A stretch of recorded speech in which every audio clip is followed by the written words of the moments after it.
Hello, you're listening to On Israel in Al Monitor. I'm Ben Caspit from Tel Aviv. The change in government with its appointment of green-minded ministers along with the growing urgency of global warming have placed the climate crisis high on the Israeli agenda, an unusual development in a country whose public agenda is all too often dominated by security issues. Previous Israeli governments under Benjamin Netanyahu identified with a conservative approach of the Trump administration on such matters, relegating environmental issues to the sidelines.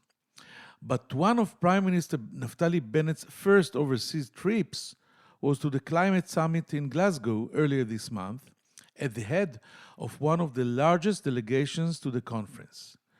The government has adopted anti-pollution legislation, for example, taxing single-use plastic products, and is increasing investment in renewable energy. The government is also considering revoking a major deal with the Emirates for oil transportation from the Gulf through the Gulf of Eilat to the Mediterranean, under pressure from environmental advocates fearing oil spills, and it has signed a trilateral deal for the construction of a huge solar farm in the Jordanian desert. The farm will be built by an Emirati firm.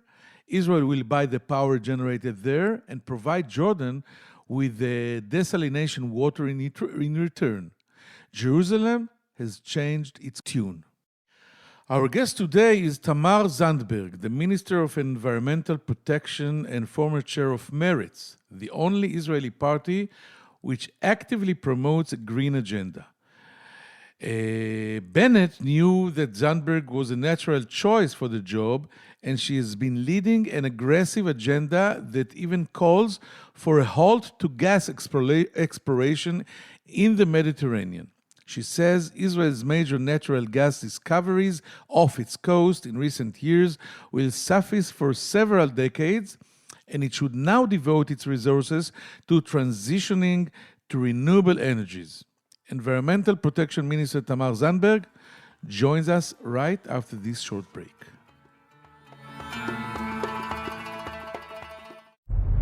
Hi, I'm Elizabeth Hagedorn, and I'm the State Department correspondent at Al Monitor. And I'm Joe Snell. I'm Al Monitor's video editor. Let's admit it, this past year has been difficult to stay on top of the news and sift through what's accurate and what's misleading. Let Al Monitor help you. If you care about the Middle East and North Africa, you should consider listening to Al Monitor's audio series On the Middle East with Andrew Parasalidi and Amber and Zaman, and On Israel with Ben Caspit. You can now watch our newest video podcast, Reading the Middle East with Gilles Capel. You can subscribe to these series on your favorite podcast platforms. And through a host of free daily and weekly newsletters, we offer a range of perspectives with the highest journalistic standards. You can subscribe to these newsletters at almonitor.com. As an award-winning media service headquartered in Washington, D.C., Al Monitor has a network of over 160 contributors around the world. So if you haven't done so already, be sure to visit almonitor.com, where you can find all of these newsletters and podcasts along with first-class reporting and analysis.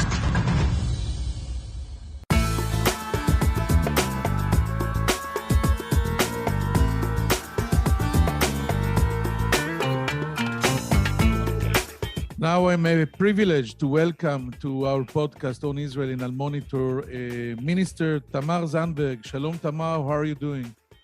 Shalom. I'm fine. Thank you. How are you? Very good. Thanks. And let's start with usual question.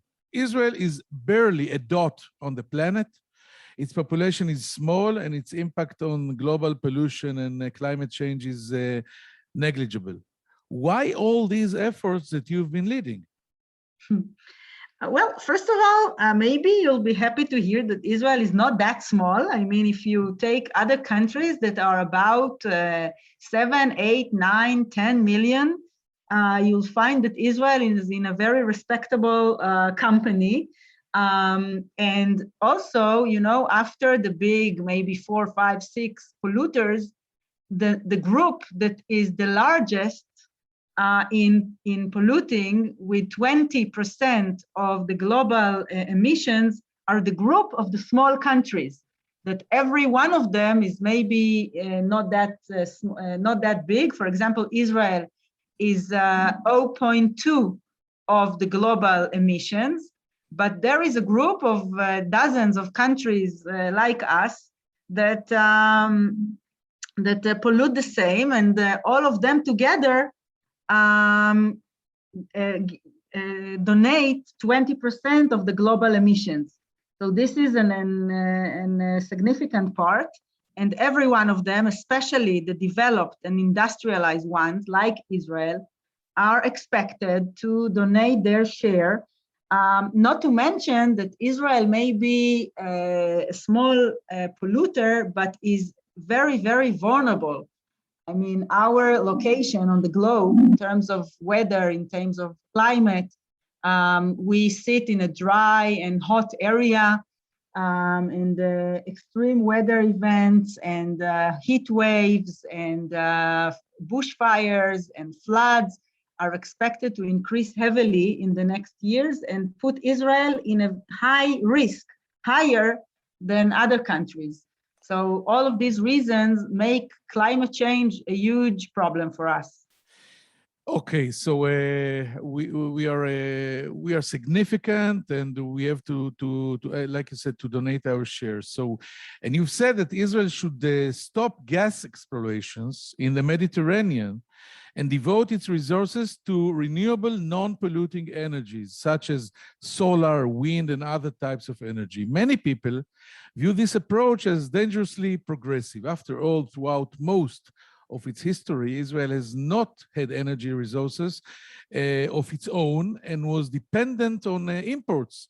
And now that Israel is self-reliant and has even become a gas exporter, you come along and rain on the parade. After all, it will take decades before the world can transition fully to renewable energy. And until then, gas will be in high demand. So why give up this asset? First of all, I resent the expression dangerously progressive. I mean, we look at climate change as a global effort, and many, many countries are there. And I think that Israel is unique in a way that the climate issue is not politicized here. I mean, look at Prime Minister Bennett, who comes from the most extreme, maybe right-wing party in the government, and I come from the... And conservative. And conservative, and I come from the left, and as you said, progressive, and we agree on that. So I'm proud to say that the issue is not politicized in Israel. Having said that, Israel did find at least 3 working reservoirs of natural gas, 2 of which are already in action, and 1 is opening these days. And this gas will be enough for the demand of Israel and for export to our neighboring countries like Egypt, like Jordan, for the next foreseeable future. And so we are not expected to run out of gas for our domestic use in the coming years. We are expected, if we wish to meet the global targets of reduction and of renewable energies, we should invest all our energy and resources into developing renewable energies, especially solar, that is a huge challenge in the Middle East.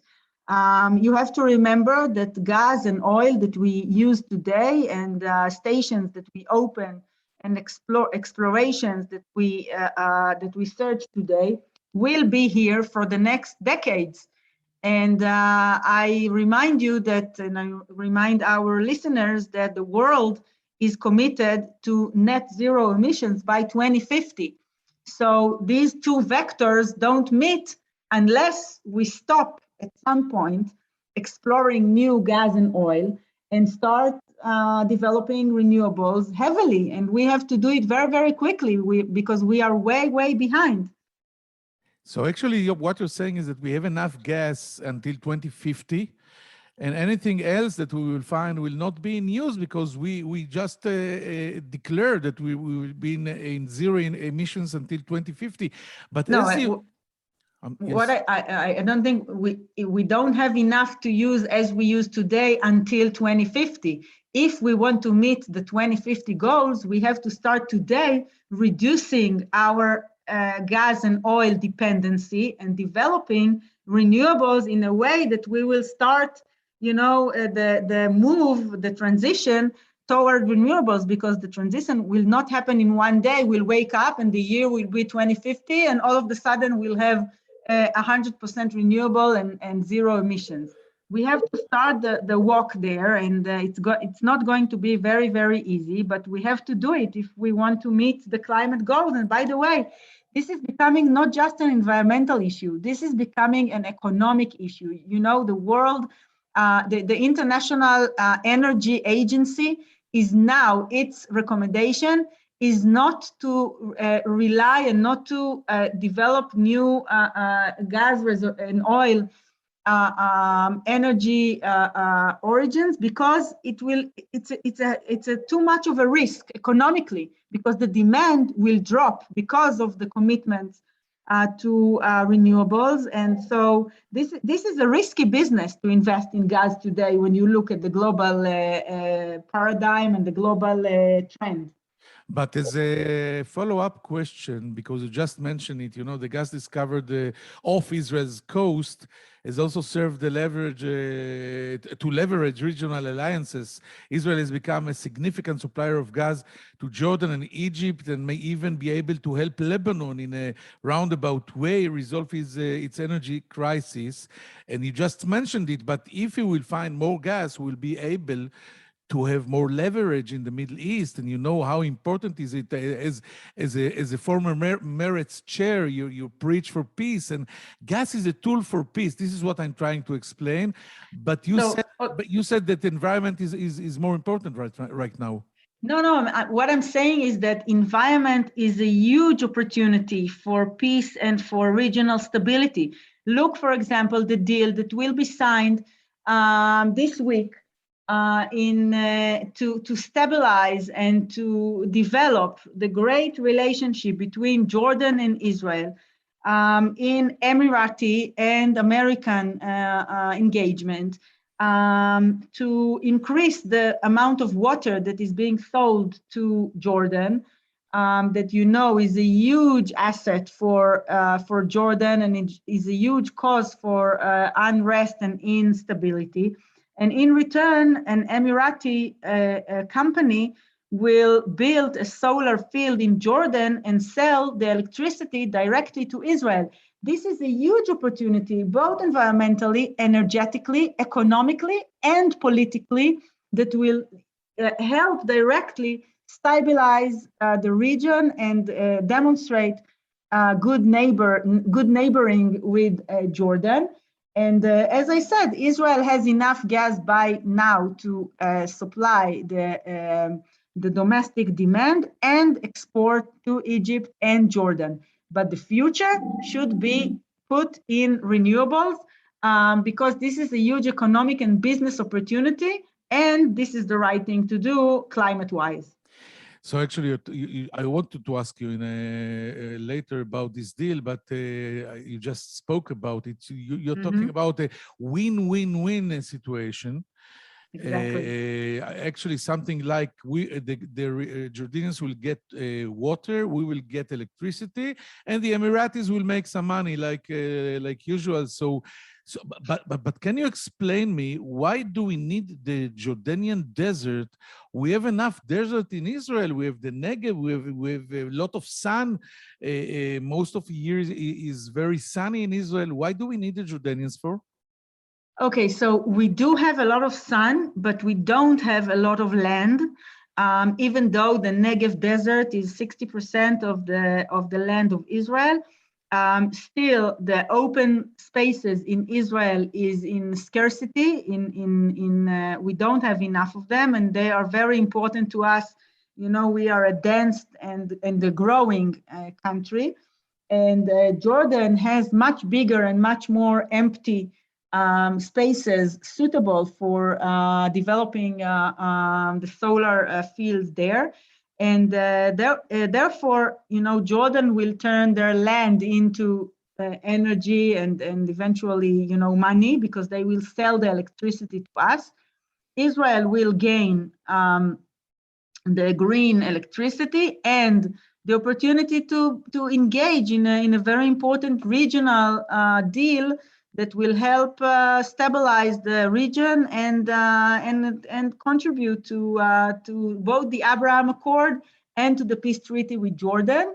And Jordan will also gain water that it needs very, so very desperately. Yes, so this is truly a win-win-win situation.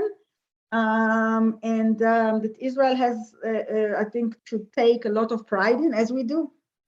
So a follow-up question about this, maybe two follow-up questions. Do you see a near future when we can truly count on solar energy 24/7, because you know that there is no sun at night? The technology is in its way, or it's still a long way to go? And the second one is, can we count on electricity from Jordan? You know, it's not a very stable place. You cannot plan the Israeli electricity demand on use of electricity from Jordan. No, first of all, we're not talking about all and not most and not even a significant part of the electricity demand in Israel. We are talking about something like 2 to 3% of the Israeli supply today, which is a significant amount, but it's not like the Israeli economy will be dependent on the supply from Jordan. Okay. And it will help stabilize Jordan. And you know, Israel has a lot of interest in the political stability in our neighbor. This is an act of good neighboring, which will, you know, how they say in Hebrew, you're better off with a friendly neighbor than that is close to you than with a distant brother that might be part of your family but lives far away from you. So I think that developing good relations with our neighbors is in Israel's interest. And as for your question about storage, yes, there are existing technologies on storage of batteries, lithium batteries, but also other technologies of storage that are developing very, very quickly. Some of them are already in use today, and you know, every week, every 2 weeks, I meet with an Israeli startup that has an amazing ideas and innovation for storage of solar energy. Some of them, by the way, sell to the other countries around the world, but have a hard time using their technologies here in Israel because of bureaucracy, because of many obstacles that we work very, very hard to solve. You are right that not all the technology is available right now, but this is a huge, huge market. You know, around Glasgow, you could see, you know, investors and banks and insurance companies and startups and innovators and entrepreneurs walking around searching for, you know, to meet with each other, the entrepreneurs with the bankers and investors. And right now in the world, there are $6.4 trillion available for climate technologies. And this number is growing very, very quickly.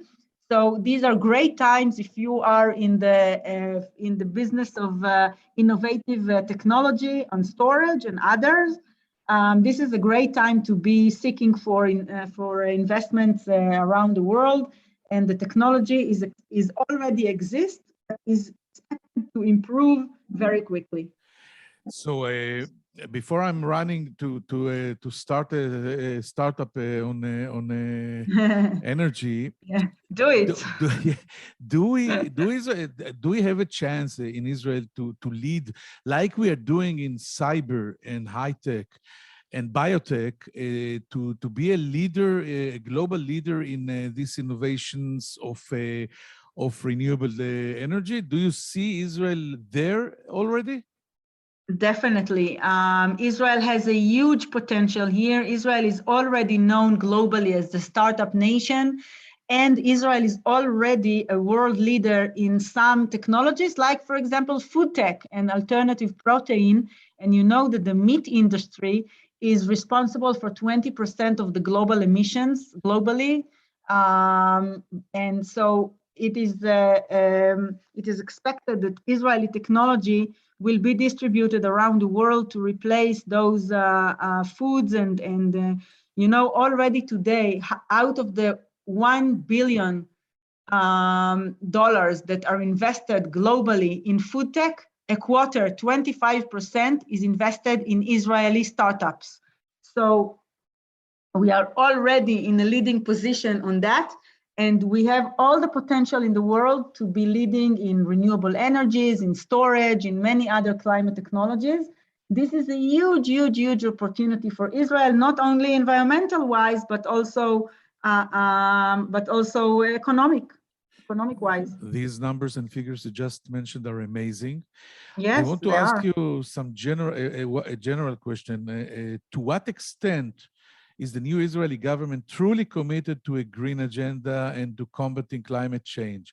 Are you pleased with the budget allocation for these issues and with the related legislation, including the law that makes a single-use plastics more expensive? And you mentioned before the Prime Minister Naftali Bennett, he headed the very big Israeli delegation to Glasgow that you attended as well. And do you think Prime Minister Bennett is on your page, like yourself in these issues, although he's from the extreme right and conservative? Yes, like I said, in Israel, fortunately, the issue is not politicized. I think Prime Minister Bennett fully understands the extent and the urgency of the crisis, and is also very, very enthusiastic about the innovative technologies that Israel can lead on. You know, his background in startup, in this economic field of startups and innovation. And he feels very comfortable in that climate, and he's very keen about giving a good signal for Israeli startups and innovation companies to be world leaders and to sell the Israeli technology globally. And I think that the Israeli government is much more committed, more than ever, to the climate change. In the last budget, we actually did a work to see where the money is in different ministries, and we found 15 billion shekels, allocated in, from energy to transportation to agriculture on issues that are climate related. Having said that, I must say that we are in the beginning of our journey. We are behind because for many years nothing was done here on climate, and the other countries are ahead of us. But I think we have a very good opportunity in closing the gap and starting very, very quickly, on innovation on the one hand, like we discussed, and on our programs, both to mitigate and to reduce our emissions, but also to adapt and to prepare ourselves to the climate disasters that will come. Because as I said in the beginning, we will suffer. We will suffer floods and fires and heat waves and Actually, while we are speaking, we have one rainy day in Israel, and 2 towns were flooded in Bat Yam and Netanya. Exactly, and these events are expected to increase. Okay, I have one more specific point to talk to you about, and you've been calling to scrap the deal between the Trans-Israel Pipeline Company and the Emirates for the transport of oil tankers to Eilat, and from there through a pipeline to the Mediterranean. This too is a very lucrative deal, both economically and in terms of our relations with the Gulf. Why throw away such a good deal? Okay, so first of all, I have to correct the fact that this is not a deal with the Emirates. This is a private commercial deal between an Israeli company and another company that is actually a partnership from several countries. It was made very, very clear by Emirati factors, including the ambassador himself, that is speaking, of course, under his authority and with permission of the Emirati government, that this deal has nothing to do with the Abraham Accord, has nothing to do with the very good and warm relationship between the two countries. And even if this deal will be canceled, like I think we should do because of the great environmental risk that this deal poses to the Eilat Gulf, to the coral reef that is a world unique reef that people come from all over the world to see it. Imagine the coral reef in Eilat filled and covered with black oil that in a damage that will be irreversible for the benefit of a few millions of dollars every year that we can spare. We can totally give up those millions. It's not that much to put a price tag on this very, very unique coral reef and Gulf of Eilat, that, you know, all Israelis and also tourists enjoy the sea and the beach there. This is not something that we can put a price on. And so I think that the environmental risk is too big, and the benefit is not very, is not equivalent to the risk. And that is why we should apologize and cancel the deal. I have to say that I totally agree with you in this, and the natural treasure of Eilat, the Red Sea, and the coral reef. And if you're a listener of this podcast and you didn't visit Eilat yet, this is the time.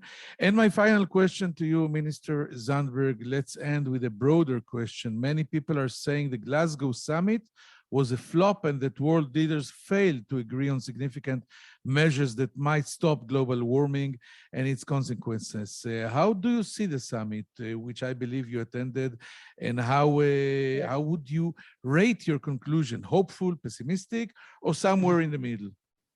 First of all, I'm always hopeful and I'm always optimistic, and I think this is a great working plan if you're in politics and in policy making as a whole.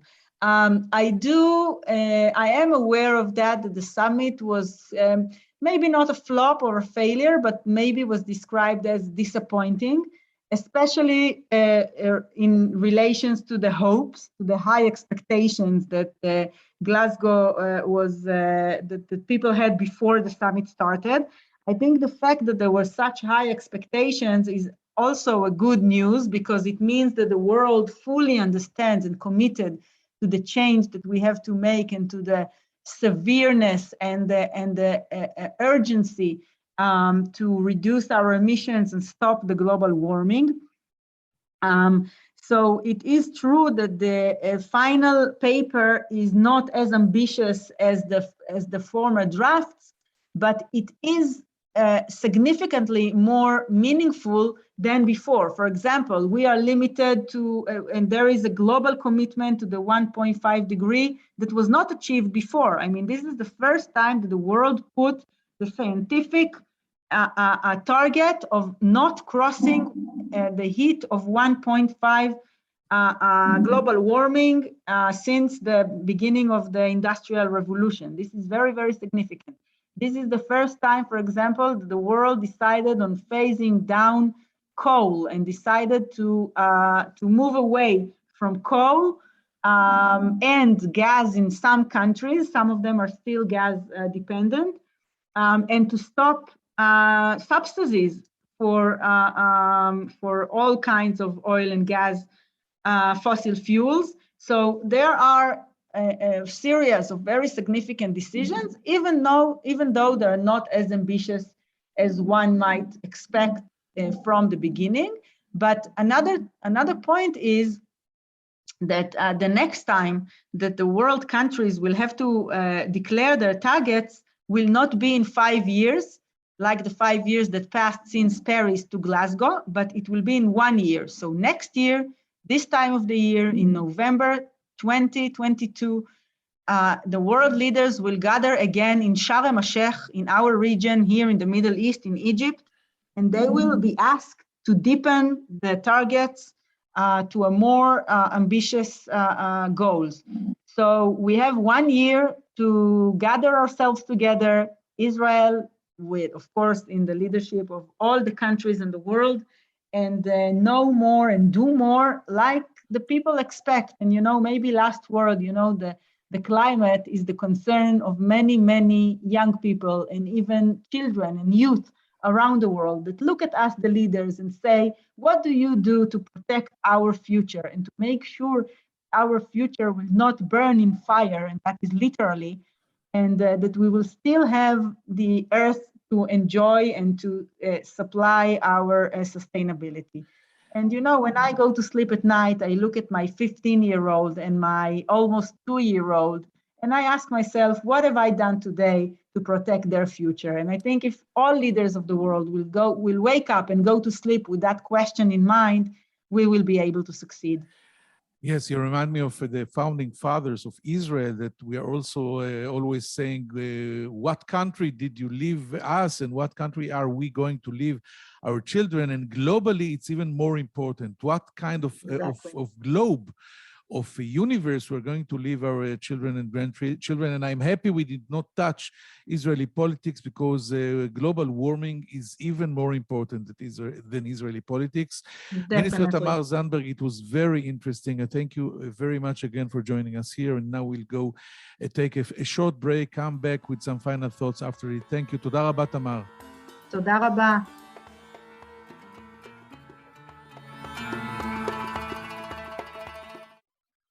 Hello, I'm Gilles Kepel, professor at Sciences Po and Normal Sup in Paris, and author of a number of books and articles on the Middle East. Through my new podcast, Reading the Middle East, on the award-winning media service and Monitor, we will take a deep dive into the trends in the region with the authors and thought leaders who are shaping how we think about the Middle East. Reading the Middle East will be a fantastic addition to Al Monitor's outstanding podcast lineup, including On the Middle East with Andrew Paraziliti and Amber Zaman, and On Israel with Ben Caspit. You can subscribe on your favorite listening platforms. We look forward to your joining our conversation.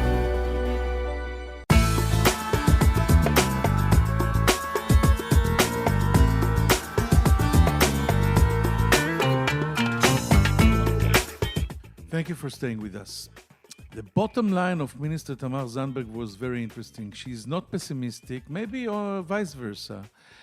She's a natural, optimistic politician. And she said that the summit in Glasgow was not such a flop as many analysts say. Maybe something like disappointing, but her optimism comes from the fact that the feeling of a flop came from the very high expectations, and the high expectations are very good sign, because the world, as the Minister Zandberg said, is committed to fighting, to give a real fight to this global warming. And the fact that the next summit will not be 5 years from now, like the 5 years we waited from the Paris summit, but next year, shows that all the states, all the nations in the world are committed, and as she said, they will gather themselves and come back to Sharm el-Sheikh, which is in our area, to show what everyone was doing in the last year in order to go on with this so important historical fight against the climate crisis. Minister Zandberg also gave us some very interesting figures, exactly like in the cyber industry, where Israel finds itself among the 3, maybe 4 nations that is leading the world in the energy industry, or a renewable energy industry, and especially in the food tech.